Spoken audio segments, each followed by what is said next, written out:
The Elf Who Didn't Like Christmas by Jessie L. Best. Ralph sat in the snowbank, his feet icy cold, his ears reddened and sore from the freezing temperature. Large snowflakes fluttered down from the snow-laden clouds hovering above him. Ralph was already beginning to regret his hasty and sad departure from Santa's house. He wiped the snow from his eyelashes and looked around. As he gazed across the vast sea of white, he thought about how helpful Santa's flying reindeer would be right about then. "They would have me out of this pickle in no time," he cried aloud. But alas, no one heard him. Packing up his little bag, he had told no one he was leaving. Now he was beginning to feel remorse. The tiniest bit of shame crept over him when he realised that they all might be worried. Santa and the other elves had been too busy to bother with him so close to Christmas. The making and packaging of toys, the reading of a multitude of letters to Santa, and the preparing of a huge amount of decorations had taken up all their time. Still too young to read, and too small to do much of the heavy lifting of the gift-wrapped toys, Santa's smallest elf felt left out. It was his first Christmas since he'd come to live with Santa, and he didn't like it at all. Ralph sensed that he was only in the way of the eager elves who were earnestly packing up the gifts. In the huge kitchen, he had been assigned the task of helping to wash the pots and pans whilst the cooks filled the tins with Christmas baking to pack onto Santa's sleigh. Feeling uninvolved in the business of Christmas, Ralph was sad and lonely as he stood on the tallest stool to scrape and scrub the cooks' pots and pans. The laughter of the other elves as they worked only made the smallest elf feel worse. "Santa doesn't care about me anymore," he whispered gloomily. "I don't like Christmas." An icy wind began to blow, and Ralph huddled into the hood of his coat. He sat on his freezing feet to bring some warmth back into them.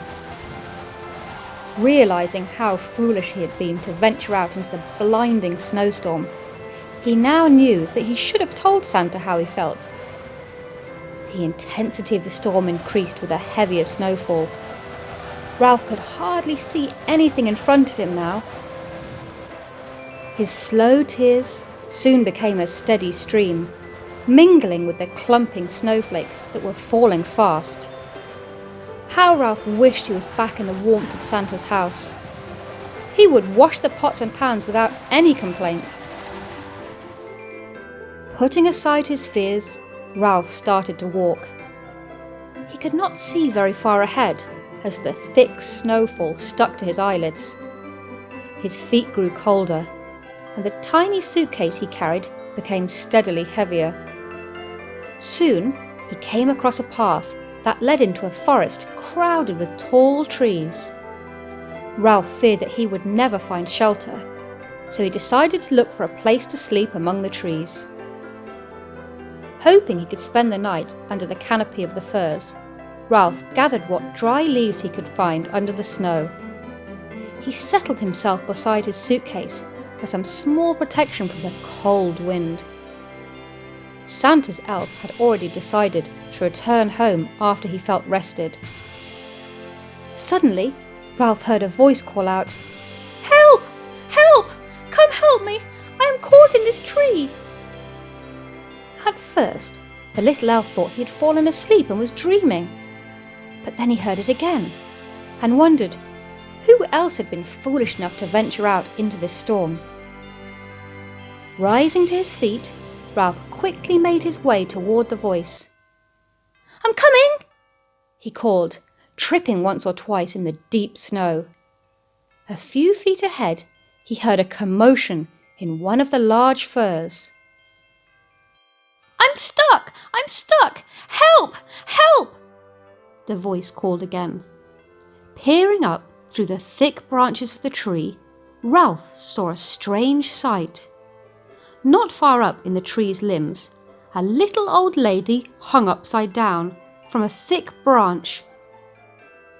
She struggled with all her might to free herself. "Please help me get free!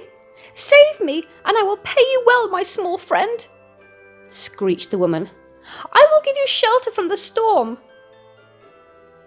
Ralph, afraid the old woman would freeze if he didn't help her, began climbing up the tree. He quickly reached the woman, stretched out his hand, and unhooked her black cloak from the forked tree branch on which she was caught. Tightly holding her arm, he steadied her. The old woman managed to right herself, then jumped the rest of the way to the snow below. As Ralph climbed down, she thanked him with tears in her eyes. "I was at my wits' end," she crackled. "I would surely have frozen to death had you not come along." Bending over, the woman pulled a crooked old cane from beneath the snow. "It helps me walk," she explained to Ralph. "I'm afraid my back is not as strong as it once was." His heart full of sympathy for the frail old woman, Ralph was glad he had stopped to help her. As Ralph took a closer look, he saw a slightly crooked, tall black hat lying on the ground where it had fallen. The woman's long black cloak touched the ground, and the tips of her shoes stuck out from underneath it. She seemed to recover quickly from her ordeal, for which Ralph was thankful. The little elf questioned the woman as she brushed snowflakes from her clothing.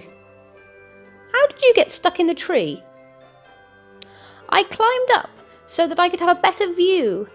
I was looking for pine cones lying about. I use them for firewood, you know. And then my coat got caught on the branch." A sob entered her voice. "I'm just a poor little old lady," she whimpered. "Not much good for anything anymore." Ralph's soft heart filled with pity. He opened his mouth to ask more questions, but the old woman interrupted him. "Now you can come and stay with me until the storm passes over. I will build a wonderfully warm fire from the pine cones I have already collected." With that, the woman walked over to a bush and pulled a satchel out of its midst. The satchel was crammed to the brim with pine cones. The thought of a toasty, soothing fire made the little elf forget about everything else. Ralph willingly followed her. The old woman limped as she walked, rubbing her twisted back. She leaned heavily on the crooked old cane. Ralph didn't mind helping her carry the pine cones she had gathered. They had not gone far when a small house loomed in the distance. Struggling through the deep snow that filled the pathway, Ralph followed the woman to her front door. With contentment, he spied thick wisps of smoke pouring from the chimney. He knew that he would be able to warm himself again before heading back home. Looking around the cosy little house, he saw the embers in the fireplace still smouldering. The elf heaved a sigh of relief. The old woman moved around the house with difficulty, leaning frequently on the crooked cane. Coaxing the embers to flames with a stick, she hung an old black kettle over the fire for tea. The old woman took Ralph's coat and boots, then placed them near the fire to dry. Next, the woman removed her own cloak, hanging it just out of reach of the flickering flames. Ralph felt compassion for her. He frequently offered to help, as she groaned whenever she moved. The old woman simply shook her head and said, "No, I can manage. You did enough rescuing me from that tree. Now it's my turn to do something for you."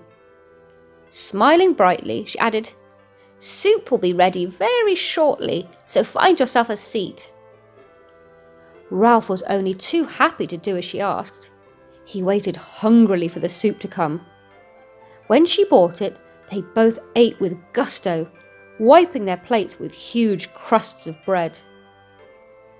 After dinner, the old woman sat in an old wooden rocking chair that she had pulled up to the fire. As she rocked, the chair began to squeak. Soon, the old woman dozed. Ralph was the happiest he had been all day. With his stomach full, he felt warm, and the little house provided a cosy respite from the storm outside. He was satisfied, and not many moments passed before his own eyelids drooped. Then Ralph, too, dozed contentedly near the fire. Fully exhausted, the elf slipped into a deep, dark slumber. He did not awaken as the old woman, who had never been asleep at all, cackled aloud. She tapped her cane 3 times on the floor. The little elf, unbeknownst to him, floated up the stairs. The woman magically transported him onto a large, soft bed. As he slept soundly, the old woman cackled even louder, saying, "And now, my little friend, you belong to this old witch. I've gone to a lot of trouble to find someone just like you. Santa will never miss such a little elf." Knowing nothing of his magical capture, Ralph slumbered on. The next morning, Ralph opened his eyes with great difficulty. He felt as if he had been sleeping forever. Finally, he sat up, wiping vigorously at his eyes, wondering where he was. Looking around, he realised he was in a bedroom he had never seen before. Slowly, the events of the previous day came flooding back into his mind. He had to hurry home. He knew how worried Santa would be. The little elf realised he must have fallen asleep and that the old woman must have put him to bed. Jumping up, Ralph decided to find the woman so that he could thank her for her hospitality before he left. Down the stairs Ralph went, appreciating the delightful aroma that reached his nose before he got to the bottom. He found the woman removing an enormous pan of scones from the oven. "I'm sorry I slept so long," the little elf told her. "I must hurry and be on my way. My being gone so long must have worried Santa something fierce. You see, I did not tell anyone that I was leaving." "Well, you must have food before you go, little elf." Setting a place at the table, she motioned for him to sit down. Then she placed the scones directly under his nose. "I guess I can have just one," he said. Suddenly famished, he helped himself to the largest one, thanking the old woman for all her work. Turning at once, the old lady cackled merrily. "You must check how much snow fell during the night, my little friend. It might be too deep to start out after all." "Oh, but I must! Santa and all the other elves must be frantic about my disappearance," exclaimed the elf. He ate quickly, then put on his coat and boots. He thanked his hostess for sheltering him from the storm. "Do come back," she smiled at him. "I don't get much company in the winter."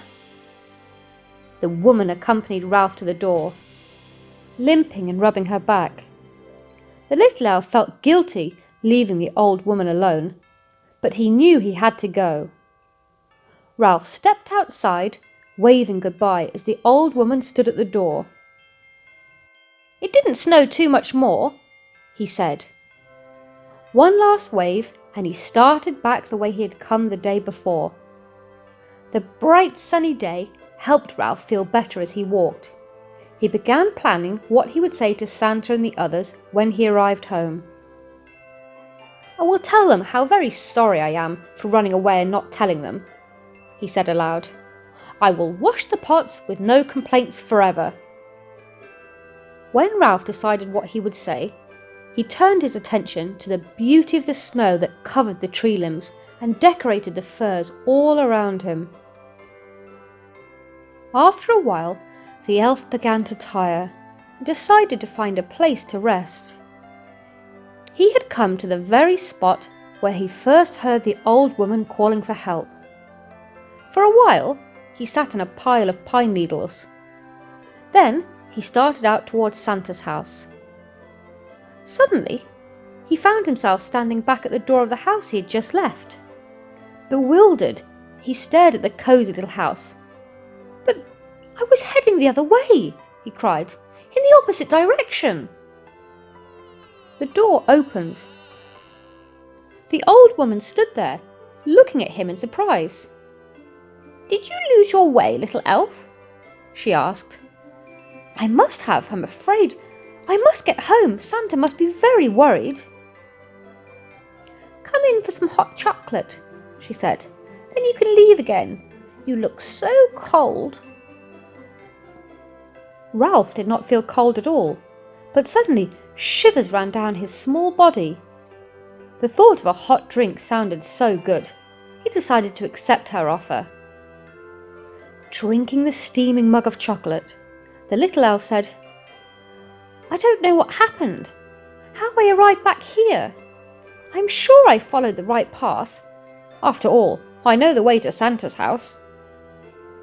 "I'm sure you must have been a little mixed up," the old woman said, watching him prepare to leave again. "I know you will find your way home this time." She again stood at her door, waving merrily as he started out again. "Come back for a visit any time," she cackled, tapping the old wooden cane on the floor. Ralph walked, checking carefully and frequently to make sure he was heading in the right direction. When he came to the pile of pine cones, where he rested before, he decided to keep going, walking right past them. "I don't need to rest," the elf said to the silent forest. He kept walking, knowing this time he was headed right for Santa's house. However, looking up a few minutes later, Ralph again found himself at the old woman's front door. Twice as bewildered as before, the little elf cried, "But I was headed to Santa's! I know I was!" The door opened and the old woman stood there, staring at him in surprise. "Again? You got lost again? Well, do come in. You're always welcome, my little friend." Ralph did not know what to say. He gratefully drank the hot tea she placed in front of him. He felt miserable, cold, and rather foolish. However, Ralph was determined to return home, no matter what. Once more, he waved goodbye to the woman as he left. This time, the little elf made doubly sure he was headed in the right direction. He passed the pine cones and, a little later, for the third time, he found himself standing at the crone's front door. Too embarrassed to knock again, Ralph turned around and started once more towards Santa's house, with the same failed result. The little elf tried to walk home many more times. Each time, he ended up at the old woman's house. Finally, he knew he had to give up. It was getting dark, and he felt so tired. The bright sunny day had passed, and the sky had darkened to night. Ralph raised his small cold hand and knocked with great embarrassment on the old woman's door. Once again it opened, and the old woman stood there. "I'm very embarrassed," Ralph cried. "I have no idea what's happening. Why can't I get home?" "Do come in, my little friend. I have hot soup warming on the fire, and a delicious apple pie for dessert," the woman tempted him. Ralph removed his coats and boots, then sat by the fire. The warmth felt wonderful, and he had to pinch himself several times to keep from drifting off to sleep. Later, as they sat eating the meal the old woman had prepared, they talked long into the night. Ralph did not know why. He had never talked so much in his young life. As the meal ended, Ralph felt very tired. Just like the previous evening, when he moved close to the fire, he fell into a deep sleep. Again, the old crone tapped her cane and cackled as the little elf floated up the stairs. "You are almost mine, my little elf friend, almost mine. Just a few more times of you walking out that door, and you will forget all about everything you ever knew." time in the cosy little house seemed to pass slowly. Each morning, Ralph would try to return to Santa's house. However, he always ended up back at the old crone's door. Each day, he forgot a little more until he remembered nothing of his life before he met the frail old woman in the forest. He no longer thought about Christmas, Santa, or all the other elves. He even failed to remember his own name. He forgot he had ever wanted to leave this cosy little house. Ralph felt he had always lived in this charming house with the old woman. They chatted all day, laughing and sipping the various brews the crone concocted. Ralph cleaned her house and shovelled her path. He gathered pine cones and helped her carry the heavy sacks back to her house. He tended the fire while she sat resting in the squeaky old rocking chair. One day, a strange man with white hair and a long white beard knocked at their door. "I am searching for one of Santa's elves," the man told the old woman who answered his knock. "I think he ran away." "You came to the wrong house, sir. There is no elf here," she told him, with a sly glint in her eye. When the man saw Ralph, he cried out, "Ralph, there you are! We have all been so worried, my little elf. Now you must come home with me."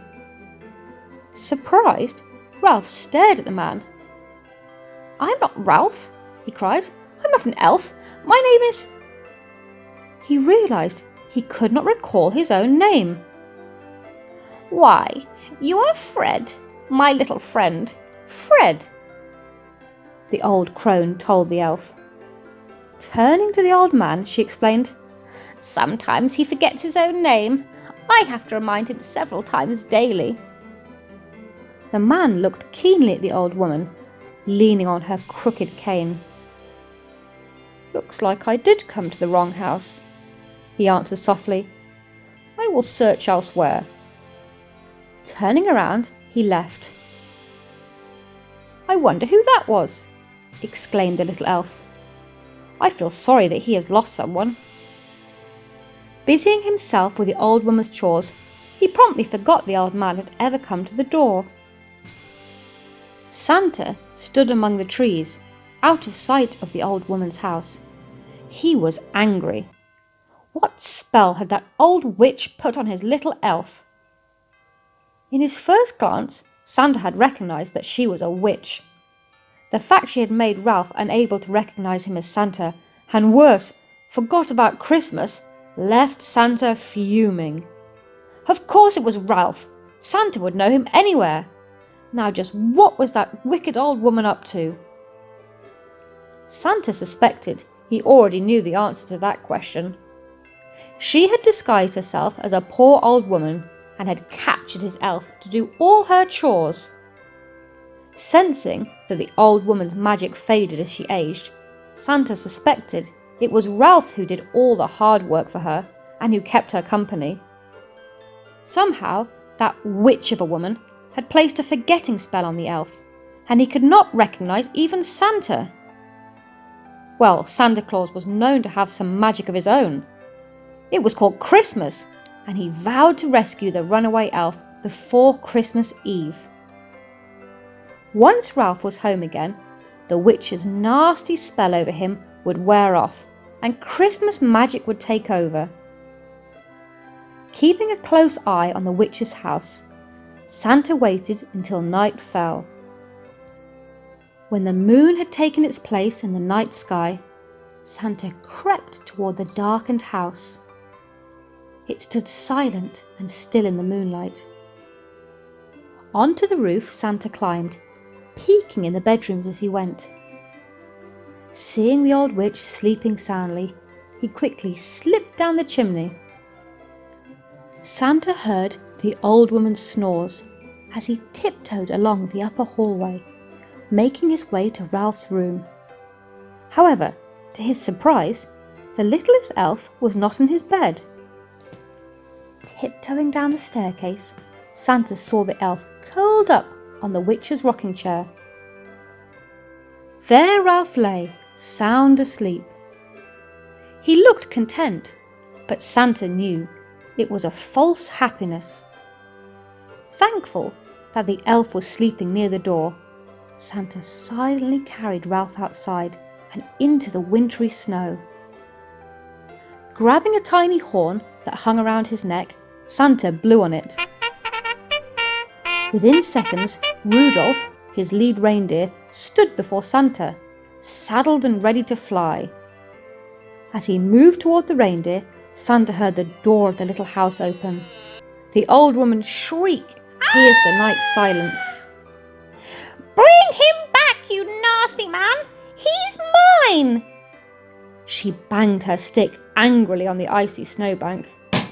Out of the blue appeared a sickly-looking old winged horse.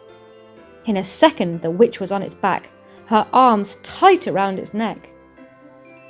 Santa lost no time hopping onto the reindeer's back after tucking Ralph, who was still soundly asleep, into a roomy saddlebag. They sped away, soaring into the dark sky, the bedraggled old horse following closely behind. Surprisingly, the horse caught up with them, the witch yelling curses all the way. May you never see Christmas again, she screeched. Under his rider, the horse neighed loudly. Reaching out, the witch grabbed at the saddlebag, missing it on several tries. The next time, she fastened her long, sharp nails around the belt and pulled with all her might. The buckles suddenly came apart, and the nasty old witch had the saddlebag on her lap. Immediately, the witch's horse sped away from Santa with his precious elf. Santa, on Rudolph's back, wasted no time chasing the pair. Over and around each cloud they flew, until Rudolph caught up to them. Suddenly, the saddlebag slid off the witch's lap and fell speedily through the clouds. Rudolph halted abruptly in midair, then dashed rapidly after the falling bundle. The witch's horse did the same. However, suddenly, his tired wings stopped working, and both he and the witch began to fall as well, screeching as they went. Ah! Santa, horrified, whispered instructions into Rudolph's ear. The deer stood still in the air, then began a plunging fall straight down. They travelled much faster this way, and, in what seemed like a few seconds, Santa grabbed the bridle, pulling both the old woman and the tired old horse behind him. Continuing their own plunge earthward, Santa saw his saddlebag plummeting downwards. Rudolph caught up easily, and Santa grabbed the bag. He then placed it on his lap. As they slowed their fall, Santa still held tightly to the bridle of the old horse. The old witch screamed at Santa, Give me that elf! He's mine! I earned him, and he belongs to me! Santa, knowing her horse could no longer fly, decided to stop their journey. He landed Rudolph in a snowy field below them. Here is where you'll stay, Santa told her. You and your sickly old horse. Don't waste your time trying to get your hands on my elf. He has a good home with me, and that's where he belongs. The old witch protested, to no avail. Santa, ignoring her cries, opened the saddlebag to check on Ralph. To his immense shock, it was empty. Ralph! Ralph! He called. There was no answer. Only a quiet stillness responded in that little field. The old witch cackled with glee. You lost him. Now no one gets him, neither you nor me. Santa urged Rudolph to walk slowly through the field. They searched the snowdrifts and every snow-covered bush in the small area. However, Santa's littlest elf was nowhere to be found. Where could he have gone? Santa asked Rudolph. We came straight down after him. I would have seen him fall out of the saddlebag. Ha ha! Screamed the witch. He's in a safe place, waiting for me. I'll find him, never you fear, roared Santa, his large belly in a flutter. Santa once again took to the air on Rudolph, searching through the clouds. Suddenly, Santa saw a little foot slip out of the lowest cloud. Riding the reindeer underneath it, he saw Ralph slide completely out of the cloud and begin to fall. Opening his arms wide and holding his breath, Santa leaned forward to catch his elf. Amazed that Ralph still slept soundly, Santa hugged him tightly for a few seconds, filled with utter relief. He finally tucked Ralph back into the saddlebag, then buckled it securely to Rudolph's bridle. As Santa prepared to leave, the old woman screeched, "Wait! Take me with you! Don't leave me here!"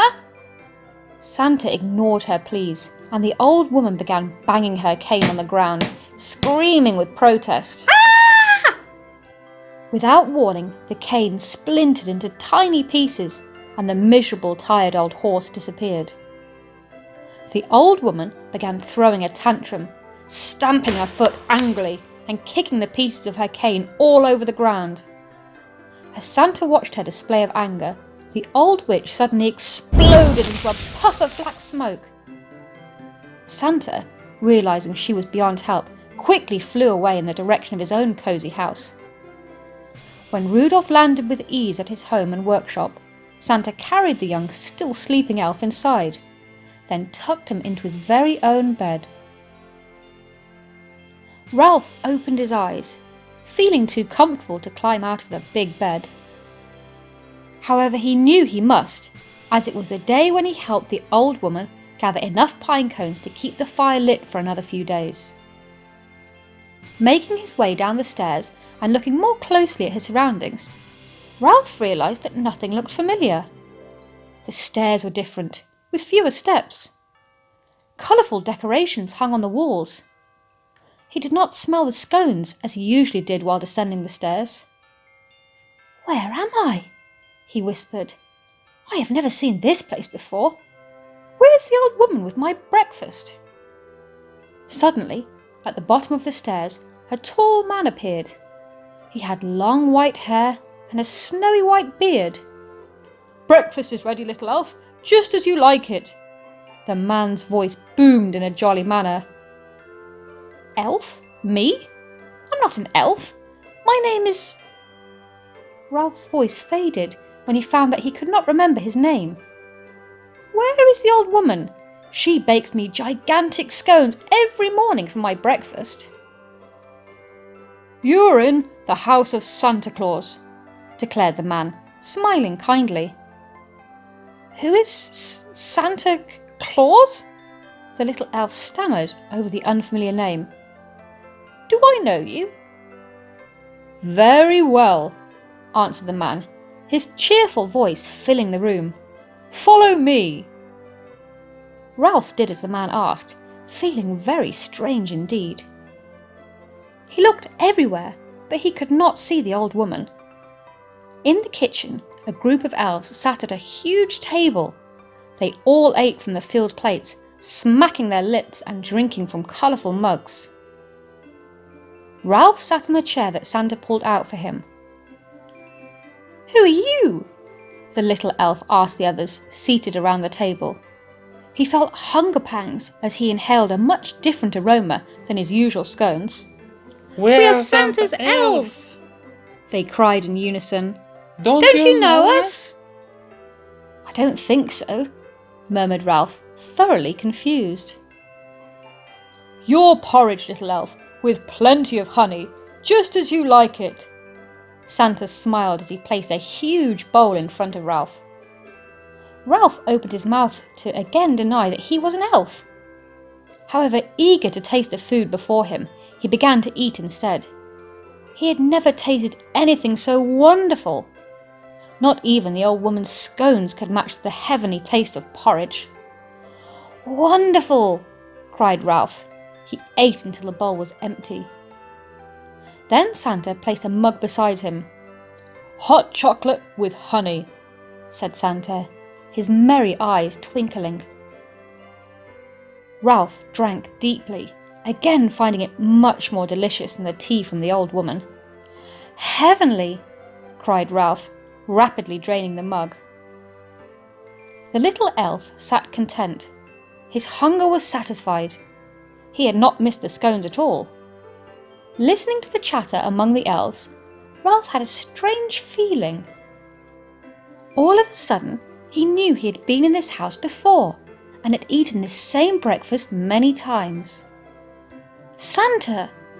He suddenly remembered. As if by magic, he knew that his name was Ralph. He knew all the elves. There was Bobby, Tommy, Mikey. Ralph realised that he personally knew each one. However, anxious to get on with their busy day, the elves and Santa Claus made their way out of the room before he could tell them. "Work!" Santa told him. "We must get everything ready to pack in the sleigh. It's almost Christmas Eve." Ralph walked toward the kitchen. He recalled every step of the way. Seeing the activity near the sink, he knew the cooks had busied themselves too, with their cooking and baking. Ralph quickly climbed upon the stool that stood waiting for him. He rolled up his sleeves and began scrubbing the dirty pots without a word. As he worked, he remembered the day he had felt so left out of Christmas and run away. Since his return, no one had scolded him or even mentioned it. The littlest elf worked very hard, realising that this, and not the old woman's house in the woods, was truly his home. He pondered the vow he had made when he was lost in the snowstorm. Never again would he complain about scrubbing Santa's cooking pots. Listening to the joyous and uplifting Christmas music that played about Santa's house, Ralph realised he did like Christmas after all. His first Christmas was beginning to look as if it might be fun.